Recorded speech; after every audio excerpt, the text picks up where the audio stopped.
Hey friends, thank you for joining the No Grow Scale podcast. I'm thrilled to have Jennifer Bleem, founder and CEO of MSP Sales Revolution, on the podcast today. Are you in for a treat? I'm so excited. I feel like we have so many things in common, so many synergies. So if you are not interested in learning about how to grow your MSP sales and marketing wise, then this is not the podcast for you. Might as well check out. That's exactly what we're talking about today. So Jennifer, thank you for being on. I've of course been seeing you for a while, and we have mutual clients, which has been really fun. And I'm really thrilled for you to take the time to be on today for us to talk about what we love, which is helping grow MSP. So I love it. Thanks for having me on. I'm excited. Yeah, of course. If you don't mind, just I know that a lot of people listening probably already know about you, but let's assume they don't. And for my sake too, I'd love to hear just kind of your background, how you got to where you are today. There aren't a whole lot of us women doing what we're doing in the industry. So especially when I meet a woman in this MSP space, I love to hear your story. So if you don't mind, just let me know the whole story as much as you're willing to tell. Yeah, for sure. So I'm gonna say my first job out of college. Believe me, I'm not gonna give too long of a story, but my first job out of college was straight commission sales, selling health insurance, life insurance, and then disability. And that I had to become a student of sales, a student of marketing. I was in Dan Kennedy's inner circle for several years, really fell in love with direct response marketing because that's what was working at the time. This would have been in 1995-ish. And then from there, I took a break from my career to raise my kids, homeschooled my kids, helping my husband with his IT company on the side. And then when they got a little bit older, a little bit more self-sufficient, I got more involved with his business. Comedy of errors, we all of a sudden had to do all of our own marketing, whereas up until that moment, we had a franchise and the franchisor did all of our marketing for us. And when that franchisor went away, we were like, okay, we have to market for the first time really ever. And so I stepped in, helped my husband with his marketing, with his sales. And then from there, I helped some vendors. I became an employee of a few vendors, helped a cybersecurity vendor do the beautiful hockey stick growth curve. We got acquired in about a year and a half-ish. And then after the acquisition, I hung around to make sure that our MSP partners were taken care of. And then after that, I exited and started my own coaching and consulting company.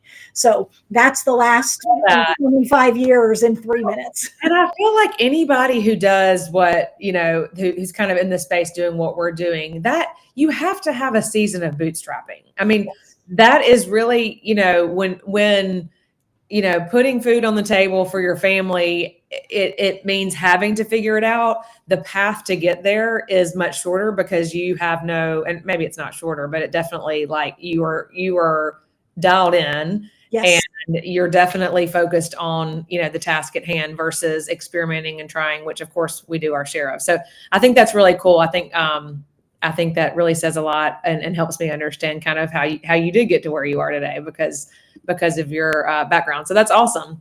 So thank you for sharing that. I would love to talk specifically. I want to okay, if you got 20 minutes in the car, you're an MSP owner, founder, and you're struggling with growth, you built your business on referrals. If you're listening to this podcast right now and that's you, then this is the podcast for you. Let's talk about common struggles for MSPs when it comes to sales. What would you say, based on what you see, what is the biggest struggle out there for MSPs growing and building their sales organizations or revenue? So I'd say twofold. You just mentioned one, which is we've only grown by organic and referrals. And that's going to get the typical MSP to around $500,000 in annual revenue, give or take a little. And then they either come to a screeching halt or they're sort of aware of that their referrals are drying up and they're coming in a little slowly and their revenue growth is starting to flatten out. And so that's very normal. And now we have a relatively mature company, $500,000, handful of team members who have never done marketing and they've never really done sales. They've sold, but closing a referral, very, very different than closing a warm or a cool sale from a marketing campaign. And so that then introduces the secondary problem, which is marketing and sales does not follow the normal rules that an MSP business owner or technician is used to following.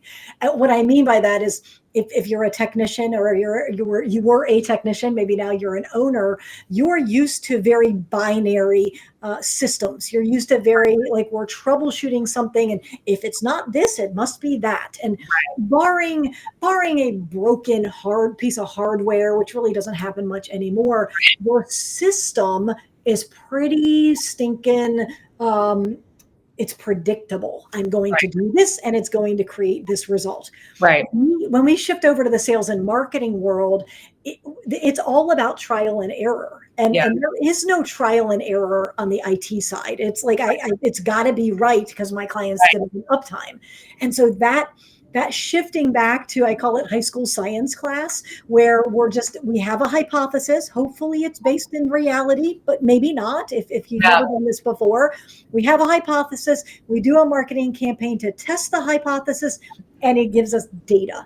And that data might be your hypothesis was close. It might be your hypothesis was spot on, which is not usually the case out of the gate, or it could be you were close. But now we have data, and now we can start to build and iterate based on the data. Right. That's the piece that's hard, because for most technicians, if I say, what's the best way to troubleshoot this? They might all approach it a little differently, to troubleshoot a technical problem, but there's usually only one or two right answers. Right. There are no one or two right answers when it comes to marketing and sales. Right. I think that's so good. And, I recently did a webinar with Lynn Askin, who's an EOS implementer. And we talked about internally, not marketing specific, but just internally, EOS, I'm a big fan of, great system for using data to educate you as an owner how to run your business. In the same way, if we don't have that information and we're going off of a gut feeling or emotion, it's going to be a long road, right? Yes. And so I think that, when I talk, I don't know if you had the same experience, but when I talk to MSP owners and I'm like, okay, what's worked before, what hasn't? And they make the blanket statement, well, I've done marketing before and it doesn't work. Yes. And then you dig in and you're like, well, tell me more about that. And they're like, well, I did a webinar once, and I'm a little cheeky with my conversations and my marketing and my sales. And I'm like, so tell me, if you had only ever migrated from Google Workspace to Microsoft 365 or O365 once, right?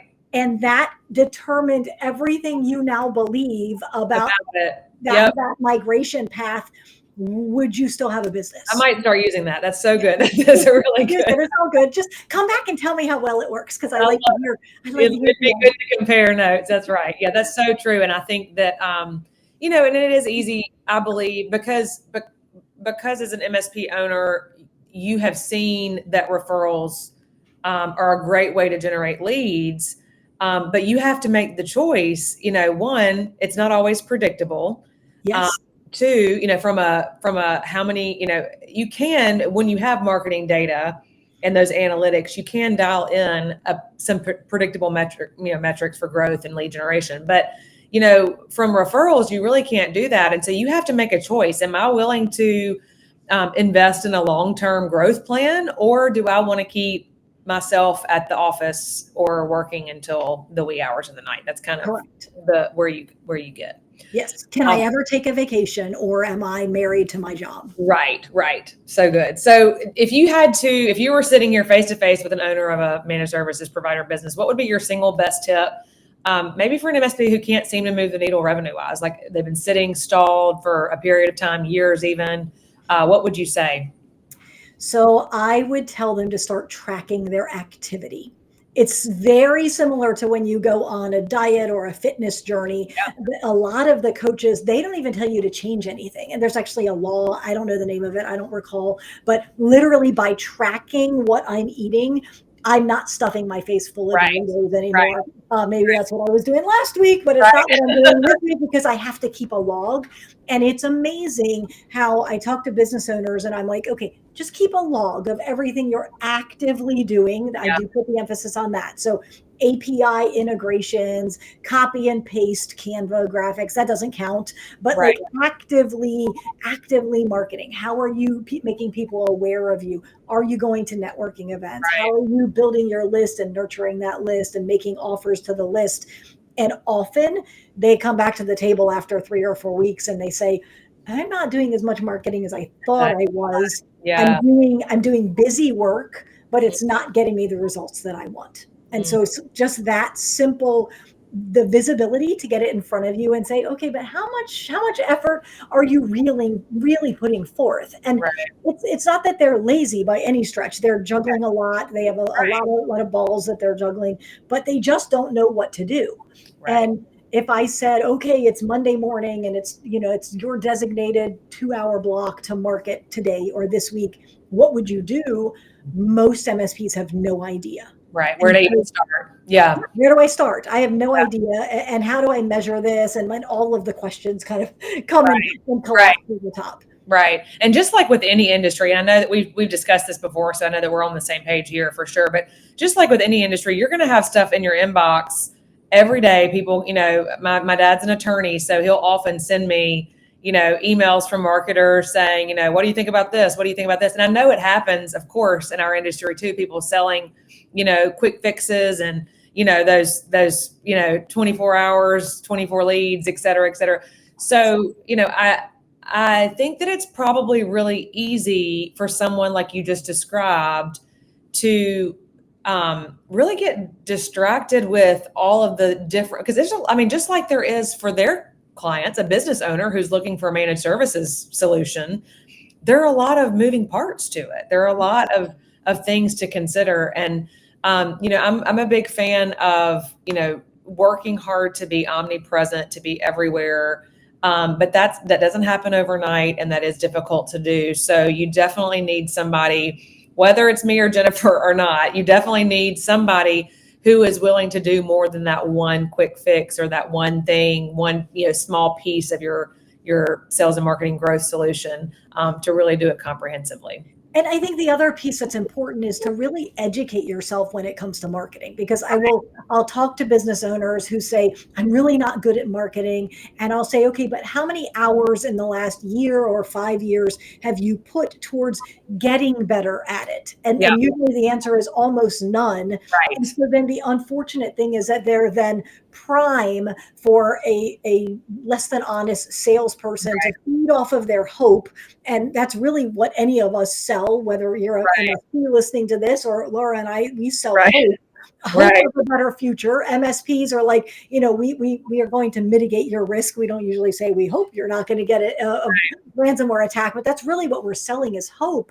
And when the MSP business owner is saying, okay, my referrals are drying up, or I hired somebody and they didn't work out, or I hired another marketing company and they just locked me into a 1 or 3 year contract.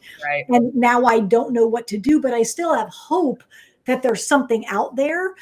If you're not educated, you will potentially be taken for a ride again.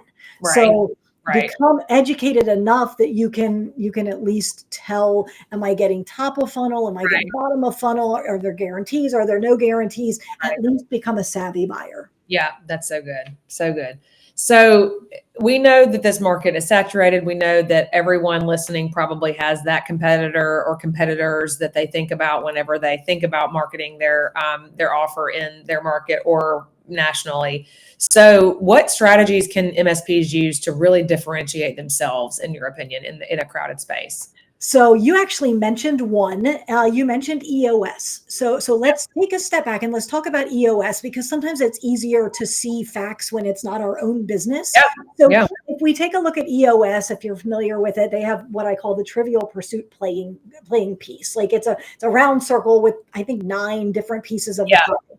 And if you take a look at those pieces of the pie, there's almost nothing that EOS is doing that isn't pretty standard for a business consultant. They Right. talk about culture. They talk about your 3 big rocks or 3 big initiatives for the quarter. They talk about hiring and firing and having a system for that. They like Right.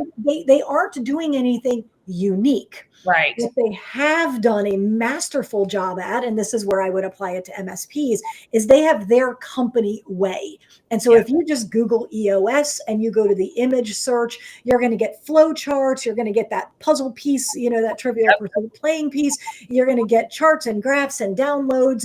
And so if you just kind of take a step back and say, well, is there anything that EOS is doing differently? Well, they packaged it into a proven process. Mm-hmm. And that's something that MSPs can do very, very easily Right. inside of 2 or 3 months. Right. You go to Google, type in proven process, hit image. That's my little hack because I'm not a graphic design person. Yeah. And then look at the images and just decide which one feels like your company. Like if you do a holistic, approach to IT and cybersecurity, maybe you want the Trivial Pursuit. Right. If you're very cyclical, maybe you've got that little racetrack figure 8 thing Yeah. that you just kind of in the infinity symbol, I guess. Yeah. And so just pick a proven process image that kind of feels like, yeah, that could align with what we do, and then start to name your little pieces, just like EOS has the L10 meeting, the level 10 meeting. Well, Rockefeller Habits, and I love EOS, just in case I don't want to get any hate mail. I love EOS. Yeah. They call it a level 10 meeting or an L10 meeting, and Rockefeller Habits calls it a daily huddle. Right. It's like there isn't anything special with EOS. But Right. we gravitate towards it because when we're buying an intangible, we need to see something. We need to see what it looks like. And that's what EOS has done masterfully that MSPs can totally swipe and deploy. That's awesome. I love that. That's a great tip and something that can be, implemented quickly, which I love. Agreed. Yep. I love it. Okay. So as we wrap up, we do like to keep these, like I said, a quick commute. So, it's like a rapid fire for you. So let's talk about sales and marketing alignment, something that I'm sure I know that I do. I'm sure that you discuss with folks all the time.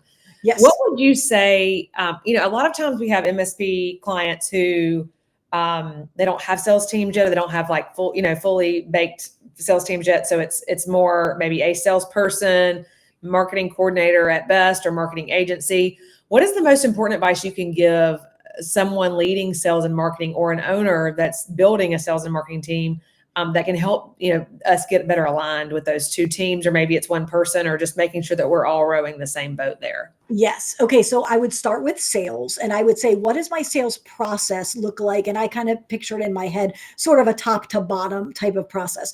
Well, at the bottom, you have all the objections, the stalls that if you're a great salesperson, you'll diffuse those during the sales call. But if you're an average salesperson, you're still going to get those at the bottom. So identify what those things are, and then use your marketing to diffuse or overcome those objections. So if one of the objections is, I don't know if I have the money to afford this, I don't know if I have the budget, etc., then maybe your marketing department, whether that's you or you have a team, maybe your marketing department creates a calculator or a white paper that says what percentage of your budget should you spend on IT, what percentage should you spend on cybersecurity. Now let me add them up and present this to you.